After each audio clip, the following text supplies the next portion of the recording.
Bueno, es siempre muy estimulante conversar con el doctor Max Hernández, psicoanalista, médico, profesor universitario, escritor, y en este caso también secretario ejecutivo del Acuerdo Nacional. Doctor Hernández, muy buenas noches y muchas gracias por estar con nosotros en RPP. No, muy buenas noches y muchísimas gracias por esta entrevista, a la cual asisto más como Max Hernández, ciudadano preocupado y psicoanalista, que como secretario del Acuerdo Nacional, si bien no puedo dejar de estar permanentemente imbuido de la vocación de consenso y apuesta por la gobernabilidad que es propia del Acuerdo Nacional. A sus órdenes. Sí, hemos conversado en otras oportunidades, pero hay una circunstancia inédita esta vez. Estamos conversando mientras hay una guerra que tiene un impacto mundial enorme, que se está realizando en Europa y en el cual por primera vez de la Segunda Guerra Mundial o por primera vez en la historia está implicado en Europa una potencia nuclear que incluso ha activado su sistema nuclear, según ellos, por lo que pudiera pasar. Y lo que estamos viendo en esta guerra es que hay conversaciones entre personas de rango intermedio mientras continúan los combates. Se pactan algunas cosas como corredores humanitarios, pero no se respetan. Y luego hay la voluntad de algunas personalidades de la comunidad internacional de hacer a la escala de esa guerra lo que usted hace en el Perú, buscar que las partes dialoguen y busquen una salida dialogada a los problemas. Intentó el presidente francés Macron, viajó por acá, habló.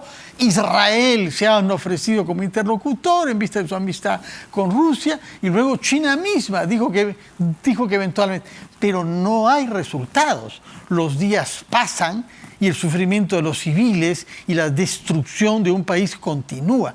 ¿Cuál es el impacto que produce usted, cree, sobre quienes somos testigos inevitablemente de este horror?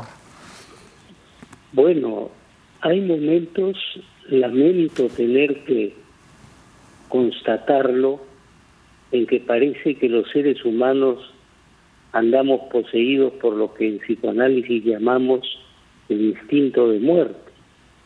Es decir, donde hay una fuerza, Freud la llamaba demoníaca, una fuerza que nos hace caminar como sonámbulos hacia la destrucción, fuerzas que plantean la desunión, que plantean el desmantelamiento, que plantean el uso irrestricto de la fuerza y que parecen desaparecer cualquier dique razonable.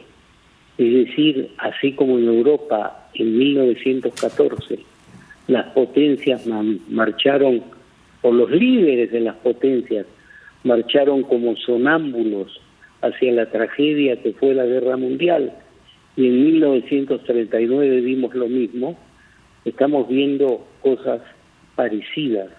Esperemos que la presencia del poderío nuclear, con su capacidad inimaginable de destrucción, pueda servir de freno, porque las cosas de marchar así sí tendrían lo que Putin ha anunciado, una situación jamás vista. Y decir esto en Europa, donde las guerras han causado millones de muertos, quiere decir que lo que ocurriría serían las dos guerras anteriores multiplicadas a la enésima potencia. Entonces, ¿cómo poder evitar esa atracción fascinante de la destrucción y de la muerte? Mire, la necesidad de dialogar es absolutamente imperiosa. Espero que la voz de la razón se escuche. Acabo de escuchar las dos entrevistas, Fernando, que se ha hecho. Sí. Y es tremendo, porque seguimos nosotros acá en el Perú al filo del abismo. Y permanentemente tenemos las apuestas. ¿Se produce o no se produce la vacancia? ¿Se produce o no se produce la disolución del Congreso?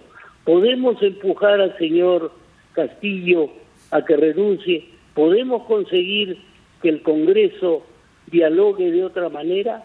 Lo que creo que necesitamos es terminar con esta danza malévola, esta danza de, en este caso no de la muerte por destrucción, como podría ocurrir en el mundo, pero sí la parálisis absoluta del aparato, no solo estatal, de la sociedad, y la parálisis de toda capacidad de entendernos los unos a los otros. Entonces hay una apuesta cerca, difícil y triste, pero es una apuesta absolutamente necesaria. Necesitamos hablar, necesitamos pensar, necesitamos reflexionar y tratar de hacer, como tendrían que hacer las potencias, un control de daños. ¿Cuál es la solución menos dañina y menos traumática? En todos los escenarios posibles, en la guerra que está ocurriendo en estos momentos con la invasión abusiva de Ucrania, porque se podrá decir que Ucrania fue la cuna de la Unión Soviética, se podrá decir lo que fuera, pero la invasión hecha de la manera que se ha hecho no puede ser aprobada por nadie. Podremos decir que el señor Putin tiene razón en pensar que Ucrania pertenecía desde los orígenes a la gran tradición rusa, pero eso no autoriza a una invasión de esta manera.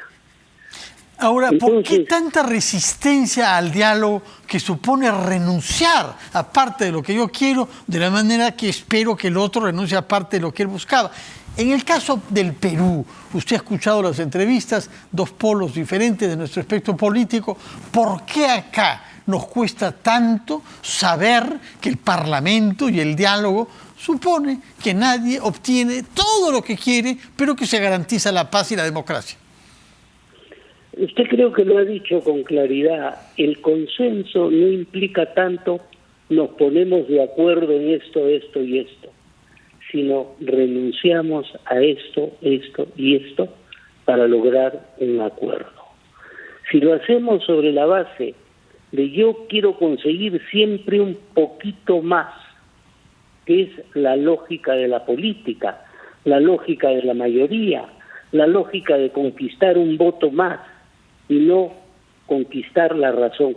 Esa frase atribuida a Unamuno, no sé si sea cierto que él la pronunció: podréis vencer, pero no convencer. Es mucho más importante convencer, y al convencer lograr un acuerdo, que vencer y tener la triste satisfacción de la victoria. Y en el caso de Europa sería, para citar a un gran poeta peruano, tener la penuria de saber ser rey de tanta muerte. Sí.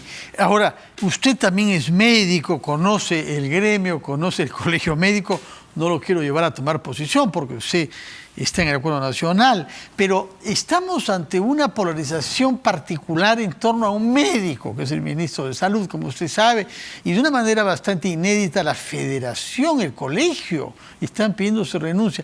¿Cómo explicar un empecinamiento de ese tipo y cómo explicar que se envenene el diálogo político y eventualmente no se vote la confianza por defender a un médico duramente cuestionado incluso por su propio gremio de origen? Sí, mire, yo converso con mis colegas médicos y no encuentro prácticamente a ninguno de mis colegas que apoye el nombramiento del doctor Condori como ministro de Salud. Pero dicho esto, tenemos que tratar de entender que en este momento el señor Condori debe estar representando algo fundamental. No está representando una idoneidad con comillas o sin ellas, porque haber visto que un ministro de Estado ponga comillas en cachita a la palabra idoneidad es algo grave. Y acá yo no estoy criticando particularmente a una persona. Hay términos que no se pueden poner así, entre comillas irónicas y cachitas, términos como cojudigno, que ya circula por ahí, o fujindigno, que circula también por allá, no hacen absolutamente ningún bien a nadie. Entonces, creo que el doctor Condori, está representando acá una particular apuesta que hay que poderla desentrañar. Es la apuesta de decir, yo puedo porque puedo, no es que puedo porque quiero hacer algo que pueda ser aceptado.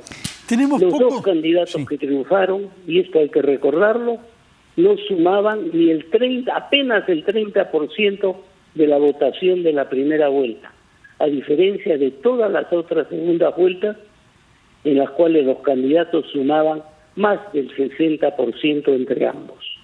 Esto creo que nos debe llamar a reflexionar. Una última pregunta, doctor Hernández, brevemente, por favor, porque ya se nos acaba el tiempo. ¿Por qué nos cuesta tanto trabajo en el Perú evitar que el adversario sea percibido como un enemigo a destruir? Es tremendo esto, es lamentable, son apuestas torpes, son formas de incapacidad de aceptar que el otro puede tener más argumentos y mejores razones que yo. Todo esto es también un asunto de la pospandemia. La pospandemia nos ha vuelto seres ansiosos, seres depresivos, seres irritables, seres violentos. Le hablo en la vida cotidiana. Sí. Desde usted una vuelta manejando, para que vea el nivel de violencia que está circulando entre nosotros. Así es, doctor. Y no somos ajenos a eso. Muchísimas gracias por su tiempo. Realmente es una lástima que se acabe nuestro programa porque podremos conversar, espero que pronto otra vez. Usted combina temas de análisis psicoanalítico con la realidad política y eso quizá es muy útil. Que tenga muy buenas noches y gracias por su presencia acá. Buenas noches. Es la hora de darle la palabra a Jaime Chincha, que nos va a decir cuál es el tema. Hoy de nada está dicho. Jaime, buenas noches. Fernando, ¿cómo estás? Enseguida hablamos de la previa de la presentación del gabinete Torres. Vamos a estar con Ana Jara, con la expresidenta del Consejo de Ministros. Luego estará Silvana Torres, congresista de Perú Libre, con nosotros. Eduardo Salguana, vocero de Alianza para el Progreso y más. Fernando, contigo. Pues estaremos conectados entre 9 y 10 para saber qué es aquello que no está dicho y que Jaime Chincha tratará de desentrañar. Mañana, por mi parte, estaré a las 8, no acá, sino en la Plaza de Armas, para tratar de dar una cobertura lo más cercana y completa posible sobre el procedimiento de voto de confianza que se llevará a cabo en el Congreso de la República. Gracias por su sintonía y muy buenas noches.